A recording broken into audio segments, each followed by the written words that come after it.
오늘도 하루의 첫 시간 우리 하나님 앞에 성별해 드리는 여러분 모두에게 우리 하나님께서 주시는 은혜와 또 사랑과 능력이 오늘도 함께 하시기를 주님의 이름으로 간절히 축원합니다. 오늘은 창세기 18장의 말씀을 중심으로 눈을 들어본즉이라는 제목으로 함께 말씀의 은혜를 나누기를 원합니다. 오늘 본문은 날이 뜨거운 날에 그 마물의 상수리 나무들이 있는 곳에서 일어났던 갑작스러운 만남에 대한 이야기입니다. 오늘 본문 1절의 말씀을 보게 되면 아브라함은 장막문에 앉아 있습니다. 그 장막문에 앉아 있었던 아브라함에게 하나님께서는 나타나셨습니다. 그 부분을 창세기 18장 1절 2절은 이렇게 기록을 합니다. 여호와께서 마므레의 상수리 나무들이 있는 곳에서 아브라함에게 나타나시니라. 날이 뜨거울 때에 그가 장막문에 앉아 있다가 눈을 들어본즉 사람 셋이 맞은편에 서 있는지라. 그가 그들을 보자 곧 장막문에서 달려나가 영접하며 몸을 땅에 굽혀. 장막문에 앉아 있었던 아브라함, 그리고 맞은편에 서 있었던 세 사람, 이들이 만나게 된 것은 다름 아닌 눈을 들어 보게 되었다는 겁니다. 그 세 사람은 맞은편에 서 있었습니다. 언제까지요? 눈을 들어서 볼 때까지 서 있었다라는 겁니다. 눈을 들어 보게 된 이후에 아브라함과 사라의 가정에 임하게 될 생명 잉태의 구체적 계획도 알게 되었고요. 또 죄악으로 가득했던 소돔을 향하여 가는 하나님의 발걸음도 알게 되었다는 겁니다. 다시 말하면 오늘 우리가 기억해야 될 것, 눈을 들어 보아야 한다라고 하는 겁니다. 믿음의 사람으로 이 시대를 살아가면서 눈을 들어 바라봐야 될 것이 있는데 우리가 이것을 다시 한번 점검하는 오늘 이 아침이 되기를 바랍니다. 그래서 저는 오늘 본문의 말씀을 중심으로 두 가지 중요한 교훈의 메시지를 여러분에게 전하고 또 함께 은혜를 나누기를 원합니다. 자, 첫 번째로는 하나님께서 우리의 삶을 보고 계심을 인식하며 살아야 한다는 겁니다. 하나님께서 우리의 삶을 보고 계심을 인식하며 살아가야 된다라는 거예요. 자, 우리나라처럼 CCTV가 많은 곳이 없죠. 그래서 이 CCTV 덕에 범죄를 해결하기도 하고 또 범죄를 예방하기도 합니다. 그리고 불법 쓰레기 투기 이런 것들이 생겨나지 않게 되고 또 과속이나 신호 위반으로 사고가 나게 되는 일들도 많이 줄게 됩니다. 바로 누군가가 나를 보고 있다는 그 사실, 그것을 인식시켜서 주의하게 하는 것이라는 거죠. 사실 우리가 누군가가 나를 보고 있다고 하면 신경 쓰이는 것이 당연한 것 아니겠습니까? 그런데 다른 사람의 시선을 우리가 신경을 쓰지만 하나님의 시선을 우리가 신경 쓰고 있느냐? 우리는 이 사실을 주목해 볼 필요가 있다는 거예요. 자, 한낮에 뜨거운 태양볕에 있던 세 사람, 그 세 사람의 나그네를 아브라함이요 정성껏 환대했습니다. 급히 음식을 준비하고 최선을 다해서 섬겼습니다. 자, 그랬더니 이 세 나그네가 이렇게 묻죠. 9절과 10절에 그들이 아브라함에게 이르되 내 아내 사라가 어디 있느냐? 대답하되 장막에 있나이다. 그가 이르시되 내년 이맘때 내가 반드시 내게로 돌아오리니 내 아내 사라에게 아들이 있으리라 하시니 사라가 그 뒤 장막문에서 들었더라. 자, 환대했던 아브라함에게 이 하나님께서 아브라함이 그토록 구체적으로 알고 싶어 했던, 궁금해했던, 원했던 그 이야기를 이제 전해주십니다. 내년 이맘때 내가 반드시 내게로 돌아오리니 내 아내 사라에게 아들이 있으리라. 이게 얼마나 엄청난 사건입니까? 하늘의 별, 내가 하늘의 별처럼 바다의 모래처럼 내가 많은 자손을 줄 거고 내가 너를 통해서 모든 민족이 복을 받게 될 거다. 이런 말씀들을 끊임없이 지금까지 하셨는데 오늘 드디어 언제입니까? 내년 이맘때 내 아내 사라에게 아들이 있을 거다. 이렇게 말씀해 주셨다는 겁니다. 그런데 중요한 건 그 장막문에서 사라가 그 뒤 장막문에서 그 이야기를 듣고 있었는데 기뻐한 것 대신에 자조 섞인 생각을 하더라는 거죠. 그것을 창세기 18장 11절 12절은 이렇게 말씀해요. 아브라함과 사라는 나이가 많아 늙었고 사라에게는 여성의 생리가 끊어졌는지라. 사라가 속으로 웃고 이르되 내가 노쇠하였고 내 주인도 늙었으니 내게 무슨 즐거움이 있으리요. 속으로 웃었습니다. 그래 중얼거렸다는 얘기예요. 내가 노쇠했고 내 주인도 늙었는데 그런 즐거움이 내게 있겠어? 라고 하는 거예요. 이유는 다른 것이 아니에요. 사라와 아브라함이 나이가 많아 늙었고 사라는 여성의 생리가 끊어졌다 라고 하는 것이죠. 그 상황 때문에 하나님의 말씀을 들으면서도 내년 이맘때 다시 돌아올 텐데 사라에게서 아들을 낳을 것이다 이렇게 말씀하고 계심에도 불구하고 그 상황을 바라보면서 말씀이 들려지지 않고 말씀이 믿어지지 않게 되더라는 거죠. 내게 그런 즐거움이 있겠냐? 라는 거예요. 그런데 장막 뒤에서 속으로 중얼거리고 속으로 웃었던 그런 사라의 그런 모습과 그 말을 하나님이 들으셨다는 거죠. 13절 말씀을 보시면 여호와께서 아브라함에게 이르시되 사라가 왜 웃으며 이르기를 내가 늙었거늘 어떻게 아들을 낳으리요 하느냐. 속으로 웃었는데 속으로 중얼거렸는데 그걸 하나님이 들으셨다는 걸 오늘 이야기를 합니다. 사라가 두려워서 이렇게 말하죠. 15절에 사라가 두려워서 부인하여 이르되 내가 웃지 아니하였나이다 이르시되 아니라 내가 웃었느니라. 하나님이 오늘 이 말씀을 통해서 우리에게 깨닫게 하시는 것이 뭘까요? 내가 속으로 웃으면서 아닌 것처럼 내가 이야기하고 불신해하는 이야기들 그것을 하나님은 듣고 계시다는 걸 이걸 우리에게 가르쳐 주시는 거예요. 그런 사라에게 아닙니다. 내가 웃지 않았어요. 그렇게 변명하지만 아니다. 네가 웃었다 라고 말씀하신 다음에 열국의 어미 열국의 아비가 되는 아브라함과 사라에게 하나님은 이 중요한 믿음의 본질을 가르쳐 주십니다. 자, 창세기 18장 14절. 여호와께 능하지 못한 일이 있겠느냐? 기한이 이를 때에 내가 내게로 돌아오리니 사라에게 아들이 있으리라. 오늘 하나님께서 하나님이 능하지 못할 일이 있겠느냐? 너 상황 때문에 속으로 자조 섞인 웃음을 하고 내가 속으로 그 즐거움이 내게 있겠느냐? 그렇게 말하고 있는 너 자신, 네가 지금 붙들어야 될 것은 상황이 아니라 여호와께 능하지 못할 일이 있겠느냐? 하나님께 능하지 못할 일이 없다라고 하는 이 믿음의 본질을 붙잡으라는 거예요. 자, 동시에 어떻습니까? 하나님이 소돔에 대해서도 보고 계시다는 걸 오늘 성경은 이야기하잖아요. 창세기 18장 20절 21절 이렇게 말씀합니다. 여호와께서 또 이르시되 소돔과 고모라에 대한 부르짖음이 크고 그 죄악이 심히 무거우니 내가 이제 내려가서 그 모든 행한 것이 과연 내게 들린 부르짖음과 같은지 그렇지 않은지 내가 보고 알려 하노라.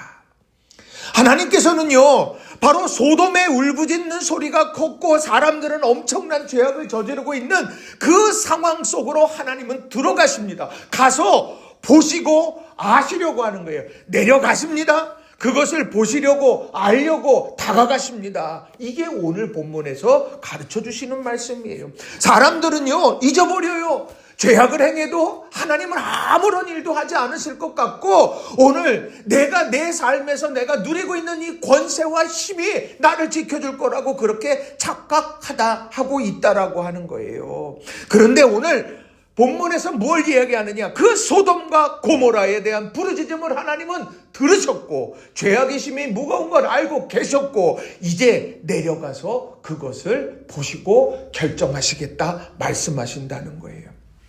오늘 장막문 뒤에서 하나님의 말씀을 들으면서 그런 즐거움이 내게 있겠느냐? 이 상황에 그에게 전능하신 하나님이 못하실 게 무엇이 있겠느냐 말씀하십니다. 들으셨기 때문에. 또 소돔과 고모라의 죄악의 문제, 부르짖음의 문제, 그것을 하나님은 모르실 거라고 착각하며 살아가는 세대에 내가 내려가서 그걸 들었고 내가 이제 내려가서 그것을 직접 알아보겠노라 말씀하신다는 거예요. 여러분, 이 말씀 속에서 두려움을 느끼십니까? 아니요. 이 말씀은 믿음의 사람들에게 소망의 말씀이에요. 오늘 우리 삶에 가장 중요한 건 무엇이겠습니까? 내가 믿음을 지키면서 살아가는데 힘겨워요. 그런데 하나님께서 그걸 보고 계신다는 거예요. 또 하나님께서 이런 상황 속에서 이것이 되겠습니까? 절망 섞인 그런 우리의 그런 웃음, 절망 섞인 그런 속으로의 중얼거림, 하나님은 그걸 들으시면서도 오늘 전능하신 하나님이 못할 일이 있겠느냐고 말씀하시면서 우리에게 힘을 내라 말씀하고 있다는 거예요. 여러분, 이걸 기억하시면서 오늘 믿음 안에서 삶을 살아내고 승리하는 저와 여러분이 되기를 주님의 이름으로 간절히 부탁을 드립니다. 자, 두 번째로는요, 하나님이 주목하는 사람이 되도록 힘써야 한다는 겁니다.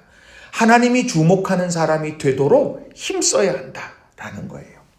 자, 많은 사람들이 있지만 그 중에 눈이 가는 사람들이 있습니다. 마찬가지로 하나님께서도요, 많은 사람들을 사랑하시죠. 보편적 사랑, 모두를 사랑하십니다. 그러나 하나님이 특별하게 주목하시는 사람들이 있고 찾는 사람들이 있다는 거예요. 오늘 이 본문 속에는요, 그런 사람들이 세 종류의 사람이 등장을 합니다. 자, 한 사람은 누구냐? 환대의 사람이라는 거예요. 환대의 사람. 자, 아브라함이 왜 장막문 앞에 앉아 있었습니까?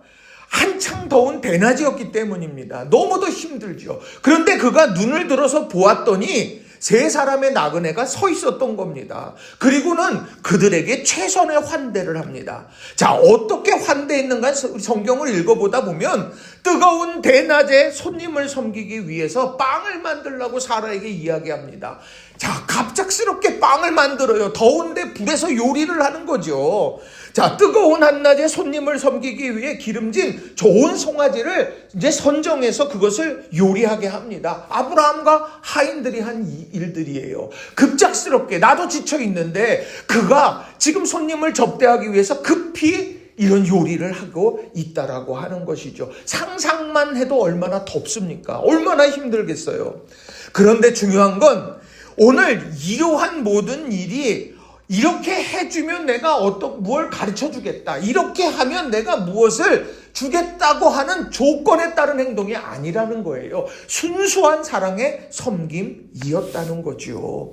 그 순수한 사랑의 섬김으로 나아갔던 아브라함의 모습을 보시고 하나님이 물으신 거예요. 9절에. 그들이 아브라함에게 이르되 내 아내 사라가 어디 있느냐? 대답하되 장막에 있나이다. 왜 사라를 찾았습니까? 내년 이맘때 내가 아들을 낳을 것이다. 그걸 가르쳐 주시려고 한 것 아니에요?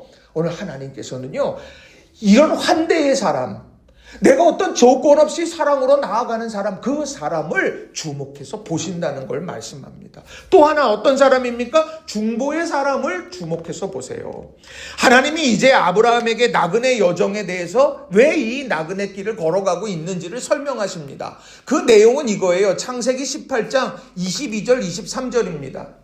그 사람들이 거기서 떠나 소돔으로 향하여 가고 아브라함은 여호와 앞에 그대로 섰더니 아브라함이 가까이 나아가 이르되 주께서 의인을 악인과 함께 멸하려 하시나이까.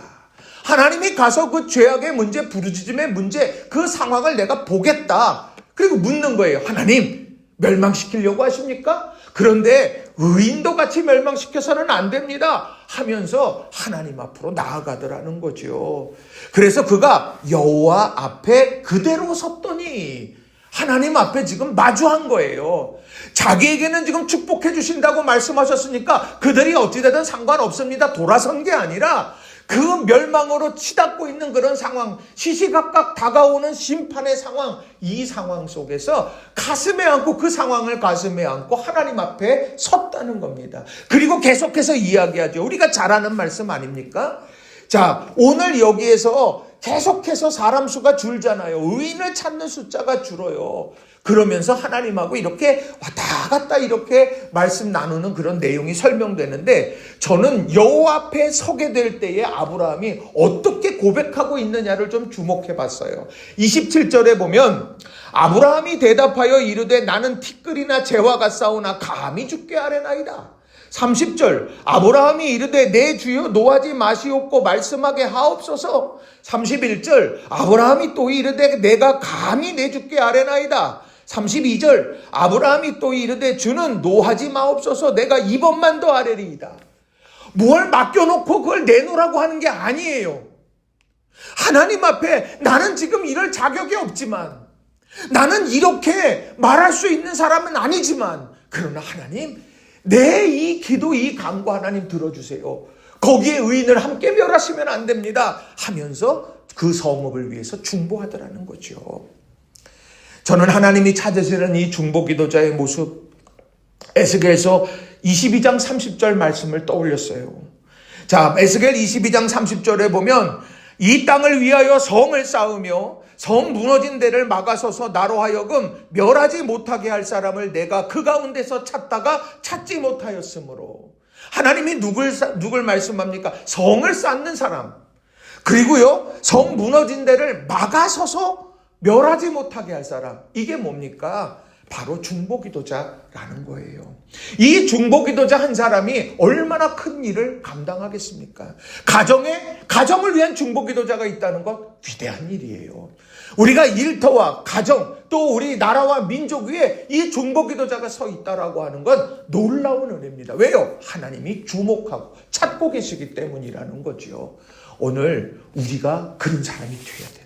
또 세 번째는 어떤 사람입니까? 타락한 세대에서 믿음을 지켜내는 의인이라는 거예요. 자, 오늘 본문을 보면 하나님께서 이 심판을 거두어 주십시오 이렇게 아브라함이 요청할 때에 누굴 이야기하느냐? 바로 의인의 숫자를 이야기합니다. 이 의인의 숫자, 다른 것이 아니더라는 거예요. 하나님 다른 것으로 용서해달라는 게 아니라 믿음으로 살아간 그 한 사람, 믿음으로 살아갔던 그 사람들, 이 사람들을 좀 주목해 봐주세요. 이렇게 하고 하나님은 용서할 거다, 그 사람 찾으면. 이렇게 말씀하셨죠. 자, 성경에 보면 계속 줄잖아요. 자, 24절에 보면 이 성 중에 의인 50명이 있을지라도 그께서 그곳을 멸하시고 그 50의인을 위하여 용서하지 않으시겠습니까? 50명을 이야기해요. 28절에 보면 45명으로 줄어요. 29절에 40명, 30절에 30명, 31절에 20명, 그리고 더 나아가서 32절에 보면 10명까지 줄게 됩니다. 그런데 하나님은 거듭해서 어떻게 합니까? 내가 멸하지 않겠다. 그 사람들이 있다면. 이렇게 말씀해요. 이 이야기는 하나님께서 심판하셔야 되겠다. 심판 자체가 목적이 아니라는 거예요. 아쉬움. 그곳에 왜 의인이 믿음으로 살아가는 그 사람들이 있어야 하는데 하는 그런 안타까움이 거기에 있다라고 하는 거죠. 바꿔 말하면 오늘 우리 한 사람 한 사람이요 의인으로 이 타락한 세대에서 하나님의 사람, 하나님의 의인으로 살아가는 것, 그것 자체가 우리에게는 하나님의 기쁨이 되고 자랑이 되는 삶이 되더라는 겁니다. 많은 수가 아니어도 의인으로 살아가려고 애쓰는 사람, 이 사람들이 많은 게 진짜 축복이고 그로부터 은혜의 역사가 펼쳐지게 된다는 겁니다. 그러면 어떻게 사는 것이 의롭게 사는 것일까요? 로마서 12장 1절과 2절은 이렇게 말씀합니다. 세 번역으로 읽어드립니다. 형제자매 여러분, 그러므로 나는 하나님의 자비하심을 힘입어 여러분에게 권합니다. 여러분의 몸을 하나님께서 기뻐하실 거룩한 산 제물로 드리십시오. 이것이 여러분이 드릴 합당한 예배입니다. 여러분은 이 시대의 풍조를 본받지 말고 마음을 새롭게 함으로 변화를 받아서 하나님의 선하시고 기뻐하시고 완전하신 뜻이 무엇인지를 분별하도록 하십시오. 이 세상의 풍조를 본받지 말라고 합니다. 이 세대가 그런 거예요. 하면서 교회를 흔들어 놓으면 안 된다는 거예요. 마음을 늘 새롭게 하라는 거예요. 마음의 상처, 마음의 또 교만함, 모든 이런 일들 하나하나들 마음을 늘 새롭게 리셋을 하라는 이야기죠. 또 하나님의 뜻을 분별하여 살아가려고 애쓰라는 거예요. 하나님 뜻이 어디에 있는가? 그것이 바로 의인의 삶이라고 하는 겁니다. 하나님은 이렇게 찾으시는 거예요. 하나님은 환대의 사람, 하나님은 중보의 사람, 그리고 하나님은 의로운 삶을 살아가는 사람들을 오늘도 찾고 계시고, 여러분이 그 한 사람이 되시기를 주님의 이름으로 간절히 축원합니다. 말씀을 정리합니다. 우리가 살아가는 세상 한낮의 뜨거운 떼약볕처럼 버겁고 때론 희망 보이지 않은 것 같아요. 그런데요, 하나님은요, 우리의 눈을 들어서 하나님을 보는 사람, 우리의 눈을 들어서 하나님의 일하심을 보는 사람, 그들을 통해 하나님 새 역사를 이루어 가신다는 거예요. 또 하나님은 환대의 사람, 중보의 사람, 의로운 사람을 주목하시면서 오늘 그들을 통해서 우리가 은혜의 문이 열리고 축복의 문이 열리고 하나님이 주시는 그런 아름다운 회복의 역사가 시작이 되더라는 거죠. 여러분, 이런 아름다운 삶을 가정에서 경험하시고, 이런 아름다운 삶을 일터에서 경험하시고, 이런 삶을 오늘 하루 마음껏 누리시는 우리 모든 성도님들 한 분 한 분이 다 되시기를 주님의 이름으로 간절히 축원합니다. 기도하겠습니다.